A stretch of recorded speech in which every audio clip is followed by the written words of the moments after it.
सांगलीच्या जागेवरून महाविकास आघाडीमध्ये आपल्याला काही दिवसांपूर्वी हाय व्होल्टेज राडा पाहायला मिळाला होता। मात्र काल महाविकास आघाडीने पत्रकार परिषद घेत ही जागा उद्धव ठाकरे गटालाच दिल्याची कबुली दिली। त्यानंतर एकंदरीत काँग्रेसकडून इच्छुक उमेदवार विशाल पाटील हे काहीसे नाराज झाल्याचे आपल्याला पाहायला मिळालं। त्यानंतर आता त्यांचे मोठे बंधू प्रतीक पाटील यांनी आता राजकीय घडामोडींना वेग दिला असून त्यांनी वंचित बहुजन आघाडीचे नेते प्रकाश आंबेडकरांची भेट घेतली आहे। तसेच ते सांगलीचे बहुजन विकास पार्टीचे उमेदवार प्रकाश शेंडगे यांची देखील भेट घेणार असल्याची माहिती आहे। या संदर्भात बोलण्यासाठी आपल्यासोबत खुद्द प्रकाश शेंडगे जी आहेत। प्रकाश शेंडगेजी TV9 मध्ये आपलं स्वागत। काय एकंदरीत या घडामोडी सुरू आहेत? वंचितने तुम्हाला या अगोदर पाठिंबा दिलेला आहे, मात्र आता प्रतीक पाटलांनी वंचित बहुजन आघाडीचे नेते प्रकाश आंबेडकरांचं भेट घेतलेली आहे आणि तुमची भेट घेणार असल्याची माहिती आहे, काय सांगाल?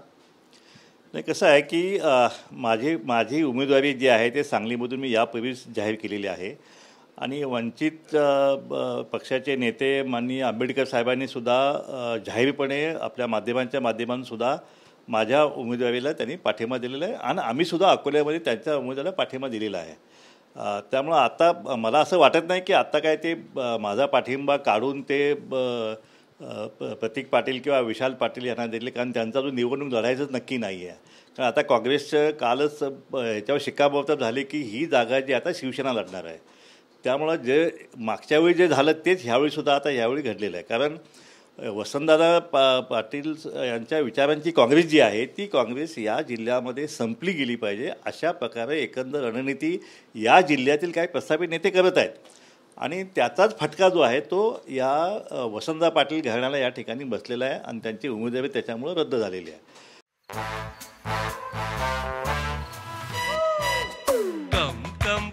My love, please don't say no, baby. Come, my love.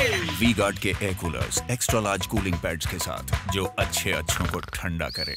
V-Guard air coolers, long lasting cooling.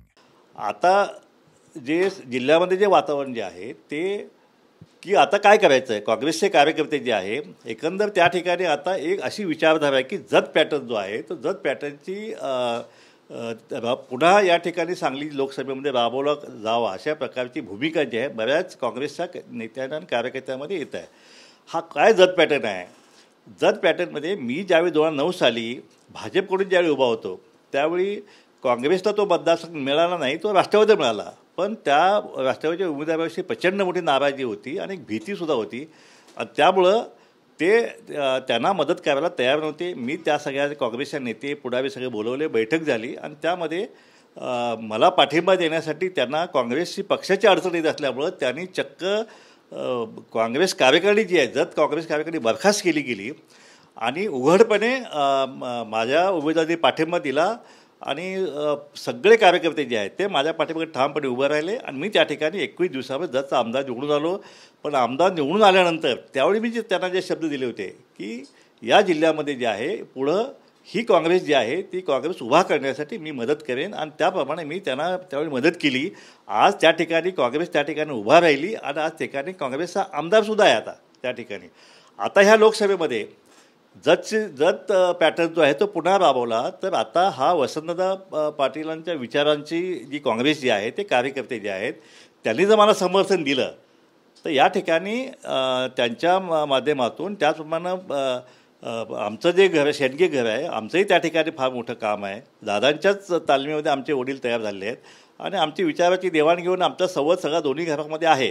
जर मला ह्यावेळी जर त्यांनी सपोर्ट दिला तर पुन्हा आपण जे आहे या ठिकाणी दादांच्या विचाराची काँग्रेस जी आहे ती आपण पुन्हा या ठिकाणी जिल्ह्यामध्ये उभा करता येईल आमच्या मतीने। म्हणजे मी त्या पाठिंबा देईन त्या सगळ्या ह्याला आणि अशा तऱ्हे दादांच्या विचाराचं किंवा दादाचा विकासाचं रोल मॉडेल जे आहे ते या जिल्ह्यामध्ये आपण पुन्हा एकमेकाच्या मदतीनं जे आहे ते आपण या ठिकाणी राबवू शकू। काँग्रेसची राहील, दादांचा विचाराचा वारसाही राहील आणि दादांच्या विकासाचं रोल मॉडेलसुद्धा माझ्या खासदारकीच्या माध्यमातून या जिल्ह्यामध्ये राबवता येईल।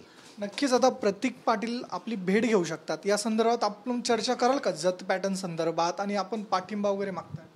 जत पॅटर्न हा ओपन आता माध्यमांच्या मध्ये बरीच चर्चा सुरू आहे, जत पॅटर्न राबवला पाहिजे, मी आवाहन केलेलं आहे आणि माझा अनुभवसुद्धा काँग्रेसच्या कार्यकर्त्यांनी नेत्यांनी माझा घेतलेला आहे आणि त्यामुळे एक विश्वास जो आहे तो विश्वास माझ्यावरसुद्धा जसं जतच्या नेत्यांनी कार्यक्रम दाखवला तसंच जिल्ह्यातील कार्यकर्ते जे आहेत या खासदारकीच्या निवडणुकीत जर दाखवला तर नक्कीच या ठिकाणी आमचाही त्या ठिकाणी फायदा होईल आणि जिल्ह्यातील जनतेचा फायदा होईल आणि वसंतदादांची काँग्रेससुद्धा या ठिकाणी जिल्ह्यामध्ये पुन्हा त्या ठिकाणी उभा करण्याच्या विषयी त्या ठिकाणी प्रयत्न केला जाऊ शकतो आहे.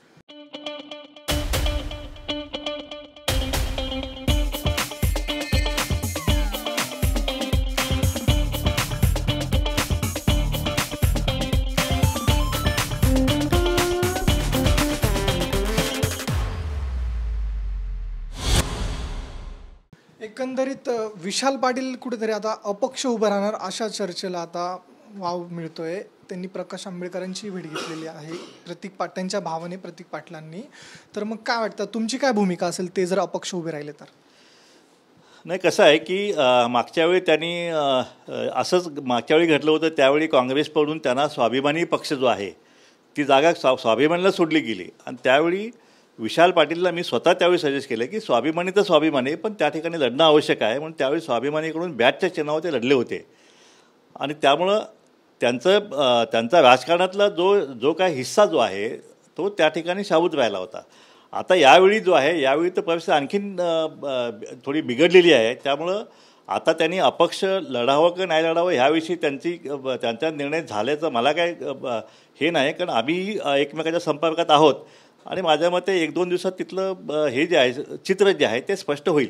पण माझी उमेदवारी जी आहे ती नक्की आहे. मी त्या ठिकाणी आमचा ओबीसी धनगर समाज मोठ्या संख्येने त्या ठिकाणी आहे, ओबीसी बांधव मोठ्या संख्येने आहे, मुस्लिम आहेत, बॅकवर्ड SC ST फार मोठ्या संख्येने आहेत. त्यामुळं ह्या सगळ्या आंबेडकरवादींच्या ह्याच्यावरती वोट बँकेवरती माझी उमेदवारी जी आहे ती मी घोषित केलेली आहे आणि त्यामध्ये नक्कीच माझा विजय जो आहे तो निश्चित होणार आहे. कारण शिवसेनेचा उमेदवार जो आहे तो नौखा उमेदवार आहे, म्हणजे राजकारणात नौखा येतो आणि तसा तो कुस्तीगीर आहे, तो कुस्ती चॅम्पियन आहे, पण राजकीय आखाड्यात त्याचा अनुभव नाही आहे. आणि त्यामुळं ही निवडणूक जी आहे एकीकडे भाजपचा उमेदवार जो आहे ते संजय काका पाटील आता गेली 10 वर्षे खासदार असल्यामुळे त्यांच्या बाबतीत अँटी इन्कम्बन्सी खूप जोरात आहे. त्या ठिकाणी आता मोदी लाट नाही आहे, त्या ठिकाणी राम मंदिरची लाट नाही आहे, त्या ठिकाणी मोदी गॅरंटीचा पण विषय नाही आहे आणि त्यामुळं आणि त्यातच जरांगेंचा जो विषय आहे की जरांगेंनी सुद्धा आव्हान दिले तिथल्या मराठा समाजाला की आपण कुठल्या वेळेस भाजपला मतदान करू नये. त्यामुळं तिथली भाजप जी आहे ती पराभवाच्या मानसिकतेत यापूर्वीच गेलेली आहे आणि म्हणून माझा विजय जो आहे तो त्यामुळं माझा विजय हा जरी तिरंगी फाईट झाली तरीसुद्धा माझा विजय हा निश्चित आहे. नक्कीच. आणि एकंदरीत पाहायला गेलं तर महाविकास आघाडीकडून अद्यापही म्हाड्याची जागाही जी जाहीर झालेली नाही. आपलं त्या संदर्भात काही चर्चा वगैरे आपल्याकडून कोणता उमेदवार तिथे घोषित होणार? नाही, माढ्याची जागा जी आहे ती सुरुवातीला महादेव जानकर त्या ठिकाणी लढणार होते म्हणून आम्ही कुठल्याही आमचा ओबीसी बहुजन पार्टी जो आम्ही त्या ठिकाणी उमेदवार आम्ही देण्याच्या मनस्थित नव्हतो. पण अचानक जानकरांनी देवेंद्र फडणवीसची भेट घेऊन त्यांनी आता परभणीमध्ये उमेदवारी केली आहे. त्यामुळं आम्ही त्या ठिकाणी आमच्याकडे आता 4 उमेदवार तगडे उमेदवार वेटिंग लिस्टमध्ये आहेत. आम्ही महाविकास आघाडीचा उमेदवार कोण येतो आहे याच्यावरती आमची उमेदवारी जी आहे ती आम्ही जाहीर करणार आहोत. आम्ही ते अनिकेत देशमुखचे नाव ऐकून आहोत. त्यानंतर आम्ही मोहिते पाटलांचं जे आहे ते धैर्यशील मोहिते पाटील त्यांचंही नाव आम्ही ऐकून आहे. त्यामुळं या दोघांपैकी कुणाची उमेदवारी येते आहे त्याच्यानुसार आम्ही आमचा उमेदवार जो आहे तो आम्ही उद्या जर आज त्यांचं डिक्लेअर झालं तर उद्या आमचाही उमेदवार जो आहे आम्ही फायनल करू. आमच्याकडं जवळपास आमचे हाके जे आहेत लक्ष्मण हाके त्यांनी उमेदवारी जे शिवसेनेचे प्रवक्ते आहेत त्यांनी आम्हाला भेटून त्यांनी उमेदवारी मागितलेली आहे. उत्तम खांडेकर नावाचे एक मोठे कार्यकर्ते त्या ठिकाणी आहेत. त्यानंतर देवकाते जे आहेत त्या ठिकाणी रिटायर्ड सनदी अधिकारी आहेत त्यांनी उमेदवारी मागितलेली आहे. त्यानंतर बाळासाहेब कर्नवळ जे कारखान्याचे चेअरमन आहेत तिथल्या साखर कारखान्याचे चेअरमन आहेत त्यांनीसुद्धा आमच्याकडे उमेदवारी मागितली आहे. असे चांगल्या उमेदवारींनी जे आहे ना आमच्याकडे उमेदवारी मागितलेली आहे. या 4पैकी आम्ही एक उमेदवार जो आहे तो आम्ही उद्यापर्यंत आम्ही जाहीर करू. नक्कीच. धन्यवाद आमच्यासोबत बातचीत केल्याबद्दल. आपल्यासोबत होते प्रकाश शेंडगेजी. त्यांनी एकंदरीत आपली भूमिका स्पष्ट केली आहे. कॅमेरा पर्सन नागनाथसह मी ऋतिक गणकवार, TV9 मराठी, मुंबई.